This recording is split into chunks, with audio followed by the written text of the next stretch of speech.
Jalen Hurts. You said that this game is going to be as big a challenge as he has had in a long time. Tell us why. And a huge key in this game for Jalen Hurts is going to be his cadence. Okay, I want you guys to pause this.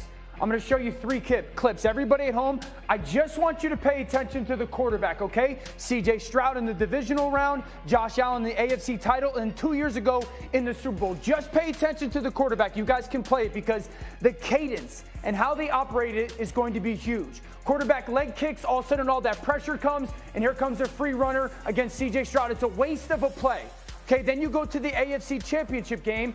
Pay attention to Josh Allen. Leg kick, but it's not that definitive. Nothing happens for the defense. Now it looks with motion, leg kick, I want the ball. Here comes another free runner. So there's a beat that the defense has on the cadence, meaning how the quarterback declares to the center when I want the ball. 2 years ago, pause it, okay? This is in the Super Bowl for the Philadelphia Eagles. Jalen Hurts. Now you guys can play it. Watch him leg kick and watch the movement of the defense. Leg kick, all of a sudden, here comes this crazy rotation. You get another free runner, and there's a wasted play. There is something about this defense in Kansas City as a quarterback that you declare, play it one more time for me, guys. Hey, this is when I want the football. And they are not going to show you what they're doing defensively, so you can't change your protection. You can't communicate it. C.J. Stroud, one leg kick. Now pause it. This is what happens. You as a quarterback, all of a sudden, you can't change things now. You get all these bodies down at the line of scrimmage. You can't change who's blocking who. You guys can play it, and that's how Bolton becomes a free runner. This is where, as a quarterback, you got to leg kick once, leg kick twice, maybe have your center turn his head. The AFC title game. Look, Josh not really declaring exactly what he wants in that moment. Now, I can't change it now. I can't do anything to stop time, and those free runners happen. And again, this is going to be huge in this game. If there was one thing on these third downs, pause it. See how Jalen just kind of went down like that? That's not really lying to the defense. You got to get the defense to be like, no, I want the ball right now. And you guys can play it. This is where you got to have Jurgens maybe turn his head or whatnot, because if they get a beat on your snap and they don't tell you what they're doing before, you cannot block this defense. You are just playing a guessing game, and it's too risky in those third down situations.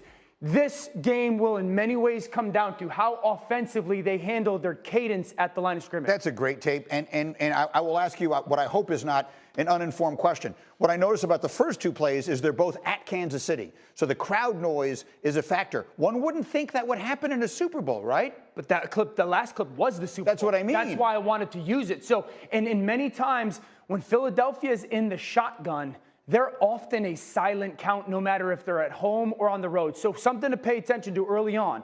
Philly's in the shotgun, passing situations, those second long and third and long situations. Do you see Jalen Hurts give that leg kick and wait for the ball, or is he using verbal communication? If he's using verbal, huge advantage, at least to even the playing field for Philadelphia.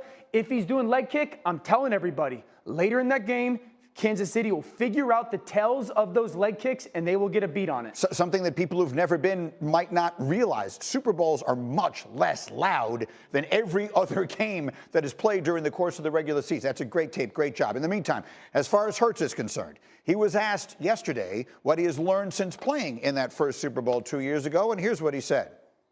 I've learned so much. You know, it's the same as any other game. And, you know, I think the moments are the moments, but ultimately, you know, every game has its lessons, good, bad, or indifferent. It had a great driving force. It lit a flame, lit a fire in me. And to have this opportunity again, it's exactly what you work for. So let's go a little different direction. What was that? I just found it interesting, the experience angle, right? Like the Chiefs know how long halftime is, which is longer than a regular season game, right? Like those kinds of things you don't know until you get there. I found that interesting. And he has that experience now. He's been there. Many of these Eagles have. But the biggest difference, of course, in this team from the team that he brought there 2 years ago is Saquon Barkley. Yeah. So I guess that would be, will Sunday be Jalen Hurts' toughest test? It's a really interesting question. What is the Saquon factor in all of that? That's what they have ridden, Louis Riddick, all the way to this point. We all sit here talking about how Kansas City, Steve Spagnuolo, they'll figure out something that candidly no one else has, and that is how to slow down or stop Saquon Barkley. So how does that factor into the answer to this question about the test for the quarterback? Yeah, I think, look, if they're able to slow down Saquon and they're able to eliminate a lot of those plus 20, plus 30, plus 50 explosive. It will go down as his second greatest defensive accomplishment, coordinating-wise. The first was obviously the New England one. Right. Okay. For those who don't know, he was the defensive coordinator of the Giants when they beat the 18-0 New England Patriots. To stop this run game is going to take a heroic effort from everybody, all 11, the way they tackle in the plan. Who do I tell you is constantly the biggest weapon at ESPN? He's Hembo.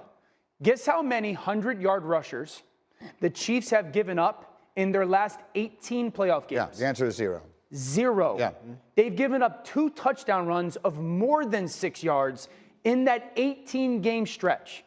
If they are able to slow down and minimize that run game, it is going to take a heroic effort, scheme and performance-wise. And if there's a defense that can do it, it's the Kansas City Chiefs. And that Chiefs coaching staff with an extra week to prepare, we talk about a lot. We talk about it with Andy Reid, but Spagnuolo has shown that too in Super Bowls, right? The ability to game plan and execute at a high level in those games. Think about what we're saying. If you can just keep the guy from running 60 yards on one play, you've got a chance. He did it so much this year that that's actually got to be. So, you talked, I think, about Nick Bolton earlier, right? Like the linebackers.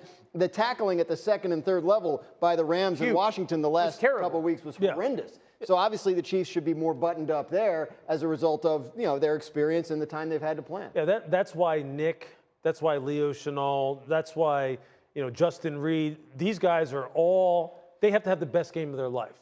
Because if they do, then Chris Jones goes, guess what? Now it's my turn. I'll take it from here. Now here we go. Charles Omenihu goes, here we go. George Karlaftis goes, here we go. The game is actually pretty simple when you think about it. Yeah. If they can get Jalen to 2nd and 6, 7 plus, 3rd and 6, 7 plus, if you're a Chiefs fan, you're going, here we go, boys. Yeah.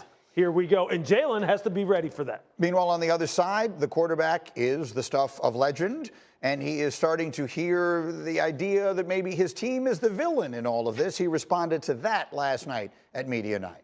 We embrace who we are, and we believe we play the game the right way. We believe that we play with a lot of heart and a lot of passion for the game, and then we win football games. And if winning football games makes you a villain, we're going to keep going out there and doing it.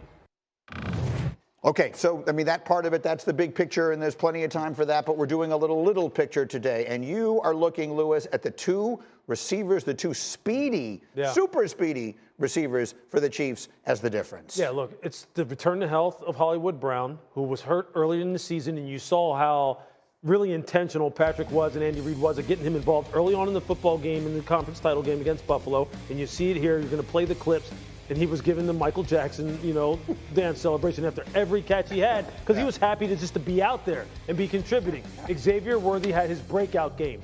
Andy does a great job of scheming up wide receivers better than anyone in the NFL as far as getting them on mismatches. Here he has them on my guy DeMar Hamlin, and he just beats him to the pylon. That's Andy's strength. Now that Patrick has his full complement of weapons and Travis has kind of picked it up a notch, now it's not the same as what Andy told me earlier on in the season, which was this. Given the struggles that they were having in the middle of the season to score points consistently, he said to me on the phone, quote, we wouldn't be where we are right now if we didn't have 15. Because what he is doing right now is making up for a lot of the other things that we're struggling with. We'll be better as the season goes along,